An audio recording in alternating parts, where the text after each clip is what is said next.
Okay, so it's time to begin the scientific part of the workshop. And the first speaker is Jeong Kim. Yep.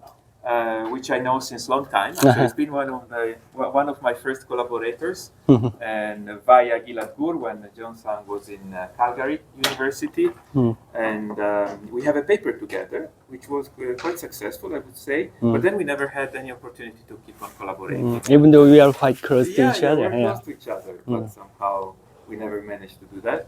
So anyway, it's a great pleasure, also like personally, to introduce the next speaker, which will tell us about non-local quantum state ensembles and quantum data hiding. Yep. Please. Thank you. Okay. Good morning.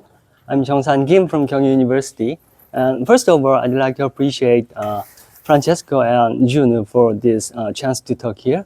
And also, I'm quite honored to be the first speaker of this workshop.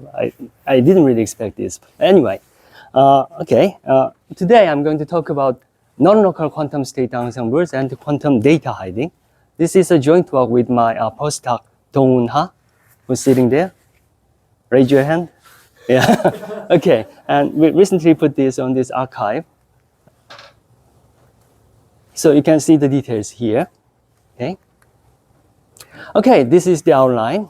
First, we'll talk about bipartite quantum state discriminations, mainly about some certain discrimination strategy called minimum error discrimination.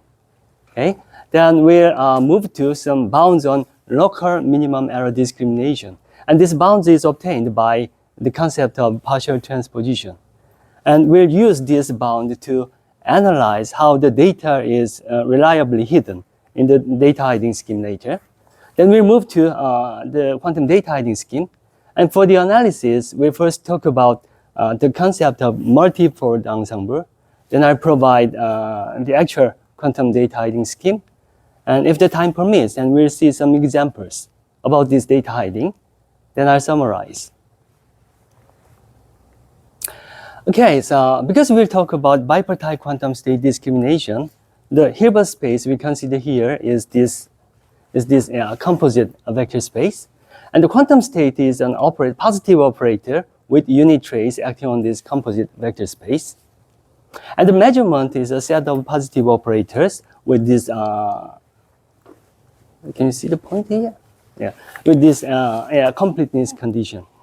Okay. So let's think about the situation like this. So there is a set of states from row 0 to row n-1, n states, and one of the states will be prepared from the set with certain probability. More precisely, row I will be prepared from the set with the probability eta I. Okay? Then the task of quantum state discrimination is to guess which state is prepared. Okay? So it's not like quantum tomography because the set of states together with the probability is already known to everybody. So you can just guess which one among those states is prepared. Okay, so to describe this situation, I'm going to use the notation of probability ensemble.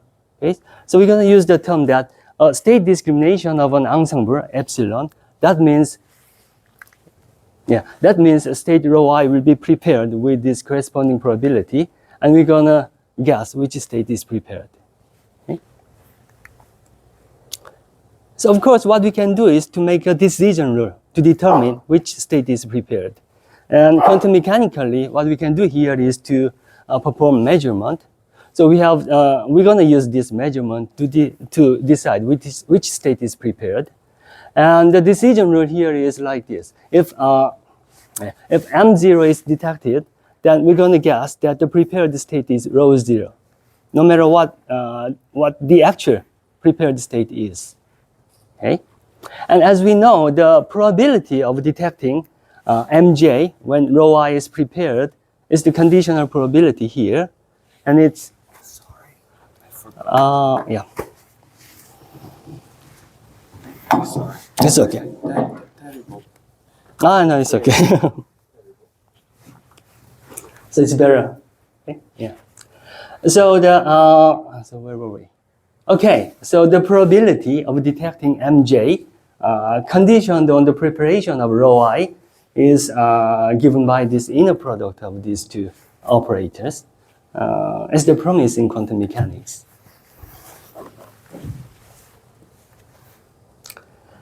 And the average probability of correct guessing, which is the expectation of the correct guessing probability,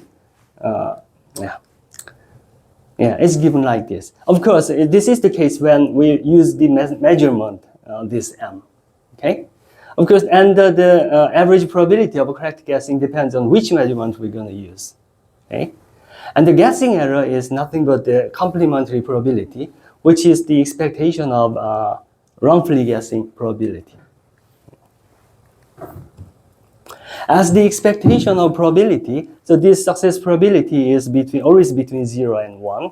And we know that the perfect discrimination is possible, and it's if and only if the states here are orthogonal to each other. Okay? So in other words, if the states are non-orthogonal, then we'll never achieve this perfect discrimination. So the minimum error discrimination is to perform the state discrimination, maximizing this average success probability. And the maximization is over all possible measurement. And the maximum value is also called the guessing probability. So here G is from guessing, but at the same time, you can also think like this. There is no restriction on the measurement. So we can use any possible measurement to maximize this value. However, because we are talking about bipartite quantum state discrimination, so maybe there can be some restriction on the use of measurement. So if the allowed measurements are only LOCC measurement, which can be performed by local quantum operations and classical communications, then the maximum of the success probability, average success probability of all possible measurement will be denoted by PL. Okay? So this is the possible maximum achieved by LOCC measurement. Okay? Because LOCC measurement, the set of all LOCC measurement is properly contained in the set of all measurement, so we can have this trivial inequality. Okay? PL is always bounded above by PG. And also, so as mentioned before, the probability set is already known to everybody. So we can just guess that the prepared state is the state with the largest probability. Okay? We can always do that even without measurement. Okay? So the maximum value of the preparation probability can be a lower bound of this PL. Okay? And it's also bounded below by the mean of the probabilities, which is 1 over n. So it's like this. The maximum success probability over all possible LOCC measurement, PL, is always bounded above by PG, and is always bounded below by 1 over n, which is nothing but the random guessing. Okay, so let's move to the bounds on local minimum error discrimination. That means the bounds on this PL. So the bounds is based on the concept of partial transposition. So I guess most of you are familiar with partial transposition.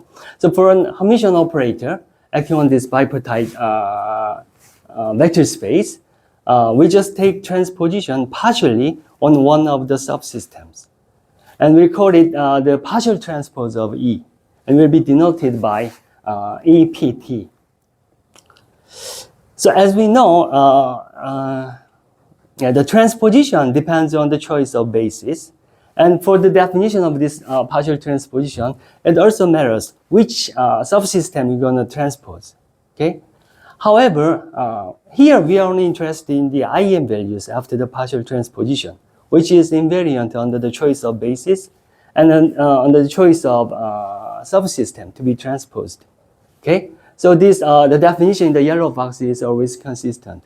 So for an operator E, it's called PPT, or positive partial transposition, if its partial transpose is still positive semi-definite.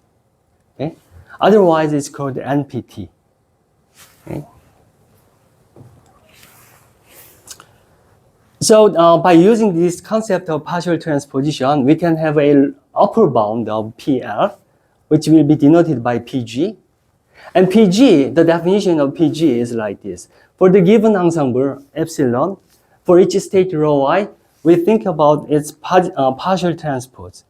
Then think about the inner product with the measurement operators, and then expectation. And we're gonna maximize the expectation over all possible measurement. Okay? And we'll denote this as QG epsilon. Then one thing that is already known before is that this QG epsilon is always an upper bound of this PL epsilon. Okay? It always gives an upper bound for the maximum success probability of all LOCC measurement. Okay? And it's simply because of this, this is the equality inside the parentheses, because the trace is invariant under the partial transposition. Okay? And also, although we have an upper bound for PR, it's still an optimization problem. To obtain that value, we need to optimize over possible measurement. However, we can have an equivalent condition for a measurement to realize this QG. So more precisely, for a measurement M, it provides QG. That means that maximizes that value, and it's if and only if for each I, this operator is positive, semi-definite. So in other words, for a given measurement, we can always check whether that measurement is an optimal measurement or not, simply by checking this positivity. Although it's an optimization problem, we can have some analytic form for some cases. And the case is that the ensemble only has two states. So for the case of two-state ensembles, QG can be written like this, like in a closed form. Okay? This is recently obtained result. And for general case of ensembles, we can have an upper bound of QG. So more precisely, it's like this. For any Hermitian operator H satisfying this positivity for each I, then we can show that the trace of H will provide an upper bound of QG.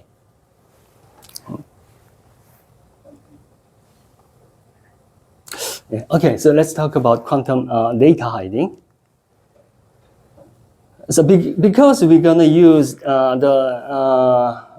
the preparation of a state from the ensemble epsilon several times in a quantum data hiding scheme, so we'll think about this situation. So first, we prepare a state from an ensemble, and let's say the first prepared state is rho C1 with probability rho C1. Rho C1 with probability eta C1. Then we'll repeat this process several times. So that on the second preparation, the prepared state is rho C2 with the probability eta C2. Okay? We just repeat this L times. Then the total state of the preparation can be written as the tensor product of this state from rho C1 up to rho CL. Okay? So that's,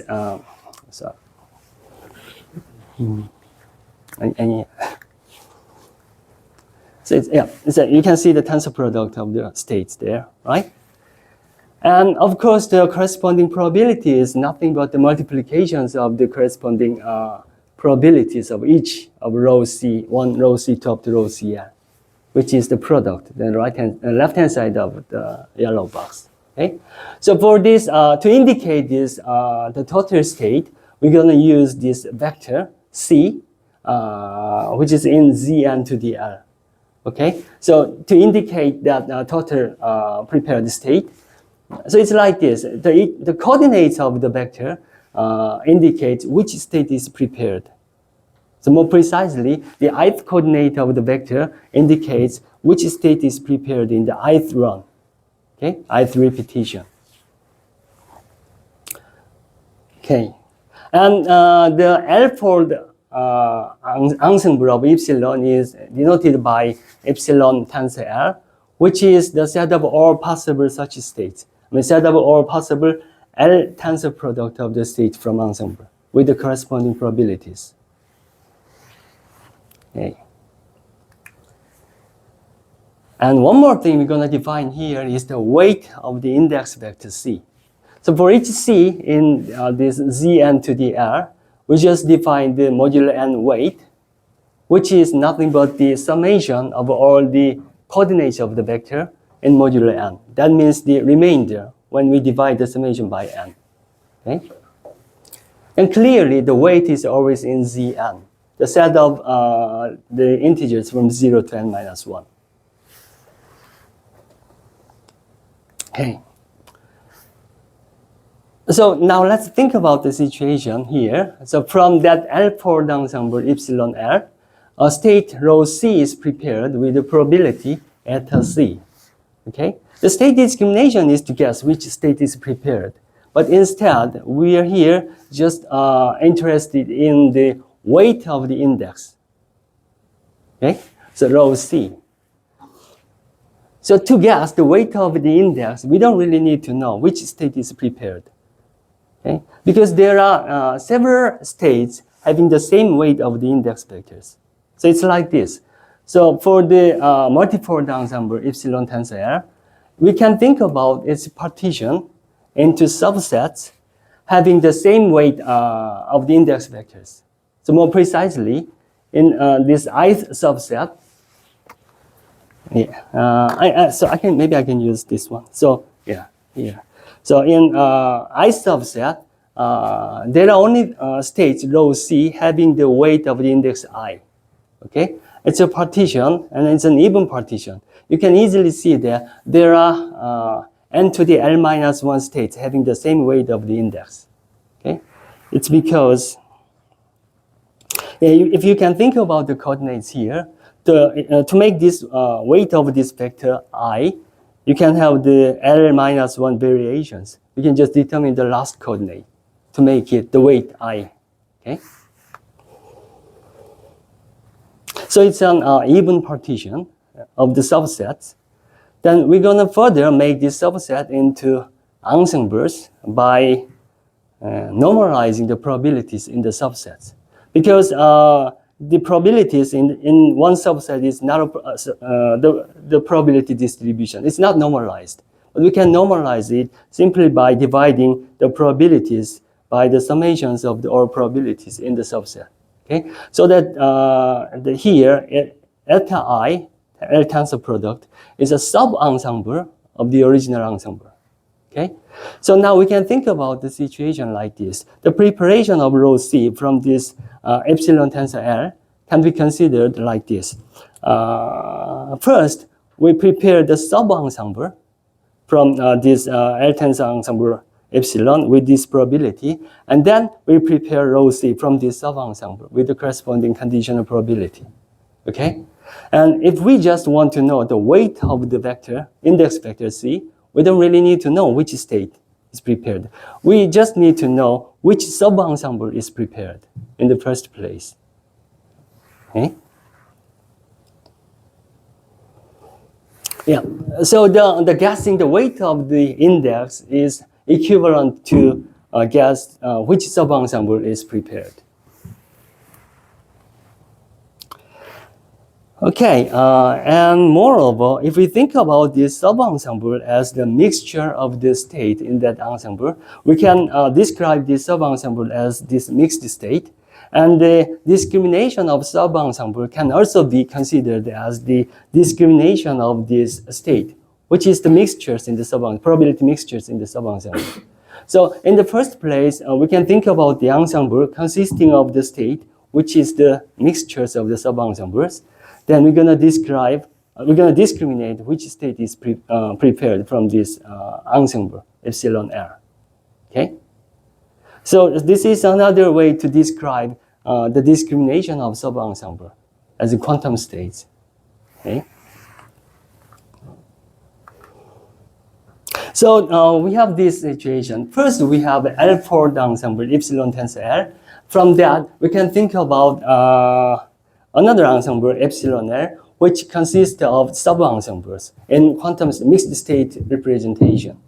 Okay? Then, guessing the weight of the index vector C from this L4 ensemble is equivalent to, say, discrimination of the state from this ensemble epsilon L. Okay? So, any question so far? I'm just wondering, am I clear with this equivalence? Okay, fine. Yep. Can you please once more repeat how discriminating sub-ensemble is related to discriminating states? So ensemble, probability ensemble is another representation of mixed state. Yeah, so if you don't do any measurement and the preparation of a state with certain probability is nothing but the state of mixed, nothing but the mixed state. So yeah. Okay.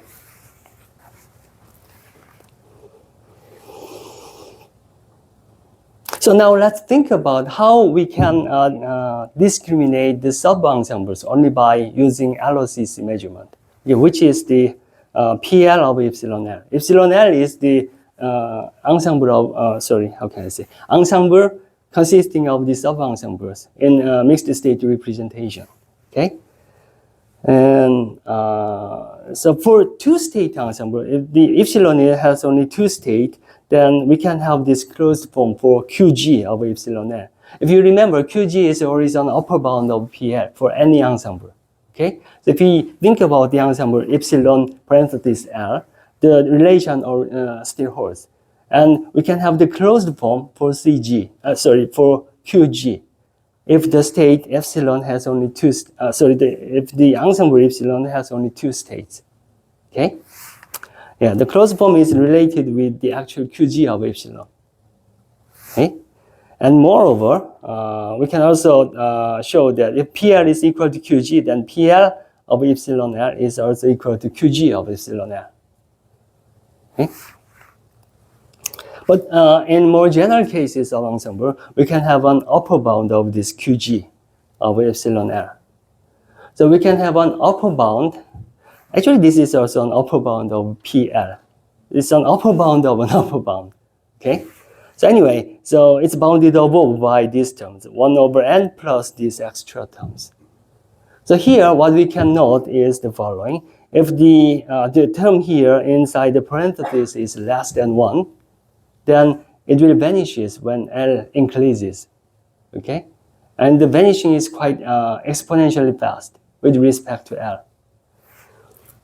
So we have this relation. So PL of epsilon L is always bounded below by 1 over n, which is nothing but just random guessing. It's bounded above by QG, and we have this upper bound of QG of epsilon L, which is of this form. So if this one vanishes, then the low bound and upper bound are just same, 1 over n. That means, so if QG epsilon is less than 2 over n, that means the term inside this parenthesis is less than 1. Then the PL of epsilon L will converge to 1 over n as L increases. And you can also see that the convergence is quite exponentially fast with respect to L.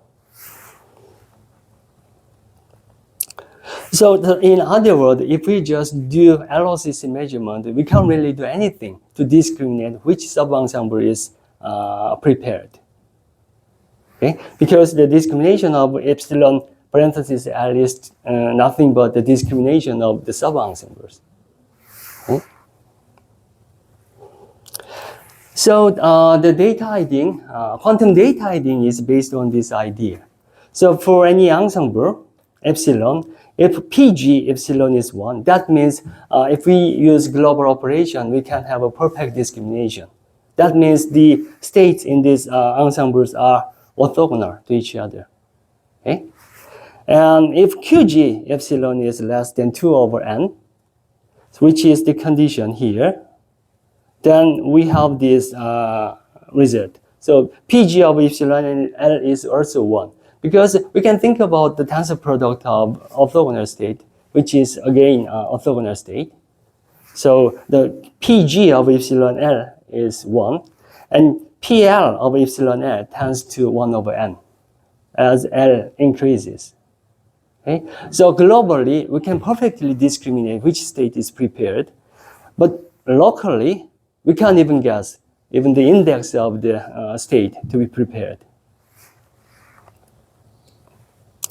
So the data hiding scheme, the actual data hiding scheme is like this. So first, the hider will prepare a state from epsilon.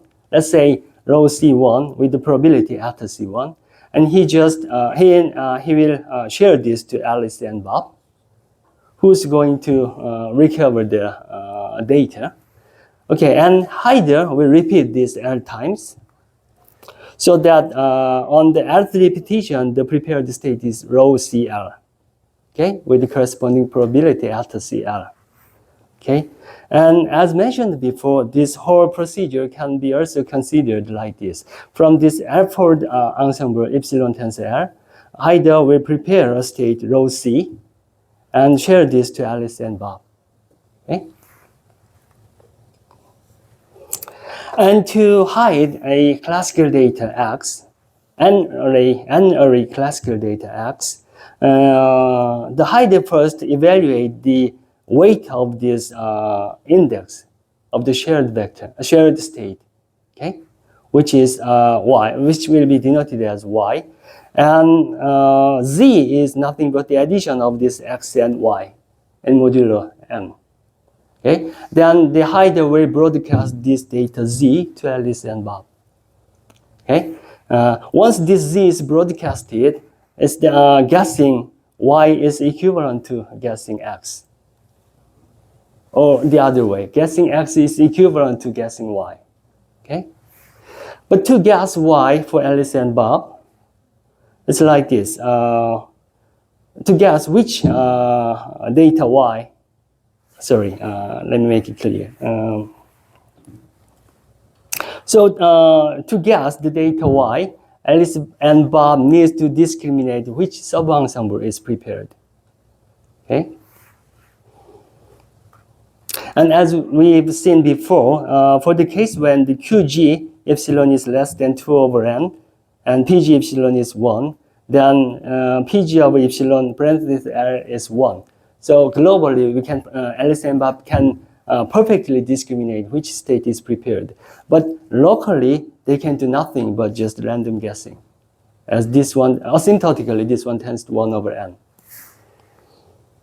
Okay, that's the scheme of the data hiding. And so when am I supposed to finish this? So 25, no? Because it started 10 minutes later. Okay, So 25. I have enough time. Okay, so let's see some examples. The first example is the two-state ensemble. So it can be constructed like this. For any NPT quantum state sigma, so that the trace of the partially transposed, the absolute value, the singular values of the partially transposed state is always larger than 1, strictly larger than 1. Okay? Because this is NPT, if we take the partial transpose, there must be some negative eigenvalues, and together with the positive eigenvalues, the trace will be preserved. So if you think about the sum of the singular values is strictly larger than 1. Anyway, so because this is strictly larger than 1, we can have these two states. Okay? So row 0 is defined like this, and row 1 is defined like this. And simply just multiplying these two together, you can see that they are orthogonal to each other. Okay? So the PG epsilon is 1 because they are orthogonal. And from theorem 1, because this is a two-state ensemble, we have a closed form for QG epsilon. And QG epsilon parenthesis L as well. It's nothing but the probability of the first state, row 0. Okay? And this is, because this is strictly larger than 1, you can see that this is strictly less than 1. Okay? So for the case when n is 2, this 2 over n is 1. Okay? So it fits to the condition of our data hiding. So by using this two state, you can just repeat sharing this state to Alice and Bob. Then you can reliably hide the classical data. And another example is in higher dimension. So this is the case when n is equal to 2 to the m. Okay? We think about, so f here, curly f means the flip operator in 2QD system. And here, so 1 here means the identity operator. 1 plus minus this f divided by some scalars. These two, so depending on the sign here, they are called the PPT and MPT Verner state in 2QD systems. They are orthogonal to each other. Okay? And then we think about the M-port tensor product of these two states so that they can be represented in this way. Okay? For each I, here BK of I means that if you think about I in the binary representation, bit binary representation, BKI means the kth digit of the binary representation. So if you think about the M4 tensor product of these two, all of them can be represented this way, in this way. Okay, and for the probability, we can think about the product of the denominator here to get some distribution, and then we normalize the distribution to obtain the probability distribution. Then we're going to use that probability distribution together with the state as the ensemble. Okay? And because these two are orthogonal, we can simply see that PG of epsilon is 1. Yeah, globally, we can perfectly discriminate which state is prepared. And moreover, from the proposition 1 means the equivalent condition for the optimal measurement for QG, if you remember. So we can just check, we can just construct a measurement, optimal measurement, and to show that the QG of epsilon is this value, which is also bounded above this. So to make QG epsilon less than 2 over n, so D needs to be larger than these values. Okay, so for these cases, the ensemble here satisfies that PG epsilon is 1 and QG epsilon is less than 2 over n.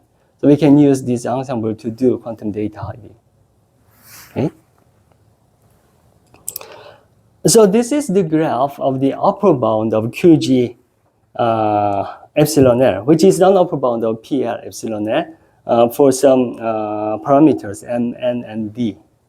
Okay. Although, so we consider the case when N is 2 to the M, we don't really need to use all of the state. So if N is less than 2 to the M, we can just use the first N state to do the same analysis. Okay, so these are the graphs of the upper bound. As you can see, they vanishes. I mean, they converges to 1 over n, completely random, quite fast. Okay, so you can just repeat like 4 or 5 times to get enough randomness. Okay. Right. To summarize, so in this talk we have established a relation between bipartite quantum state ensemble, non-local quantum state ensembles, and quantum data hiding, and provided a sufficient condition with respect to this QG epsilon. Okay, for an orthogonal quantum state ensemble, if this QG epsilon is less than a certain value, then the ensemble can always be used to do quantum data hiding. Okay? And possible future work we can think about here is that, because this is a sufficient condition, we can also think about necessary condition. And if it's possible, we can make a relation with this QG so that we can have some operational meaning of QG with respect to this quantum data hiding. And another thing we can think about here is that because we only talked about bipartite quantum state discrimination, but data hiding can be done in more general scheme. For example, if there are 3 people and 2 of them can collaborate to recover the data, so that we can think about possible quantum data hiding scheme in multi-party quantum systems. Okay, more than 2 parties by using this kind of non-local quantum state ensembles. Okay. Right. So okay, I guess that's all for today. And lastly, there are some open positions available in our group for postdocs and graduate students. So if you are interested in these topics, please let me know. I guess that's it. Thank you.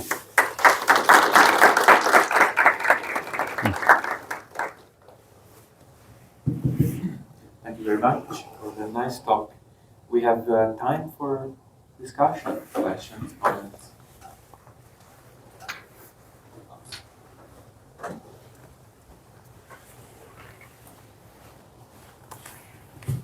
Thank you for the interesting talk. So I would like to ask you about, so when you consider the LOCC measurement, so is there any limitation, the number of communication between Alice and Bob or not? Not really. No. So you can do even infinite times of round. So actually, this when I talked about LOCC measurement here, I also consider the closure of the LOCC measurement, the limit points as well. So my question is, so when you restrict the number of communication, so the convergence rate when we take L into the infinity should be fast or not? So this is my. So intuitively, it should be faster. Yeah. Because if you just limit the number of communication, then that means you have more restriction on your measurement. Yeah. But I'm just saying intuitively. I haven't checked yet. I see. Okay. Thank you very much. Any other question?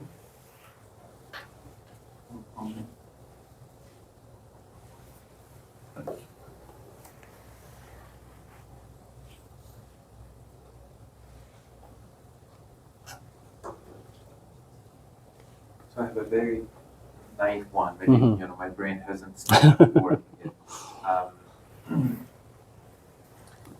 So when you do data hiding and you consider the many copy case, so are you like kind of encoding the same data and then sending the parties more and more states, or you can encode more and more bits? Oh yeah. So instead of encoding like data in higher dimension, you can just repeat bits several times. Is that your question? Yes. Right. Actually, it's a very good question. So according to our scheme, if you want to share several bits, you need to do like L copies sharing several times to Alice and Bob. And for the case of Alice's, she can maybe do the joint measurement between the first L copy and the second L copy to get some more information. But it's not considered in our scheme. That's why we did consider the higher dimensional data hiding. Yeah. Thank you.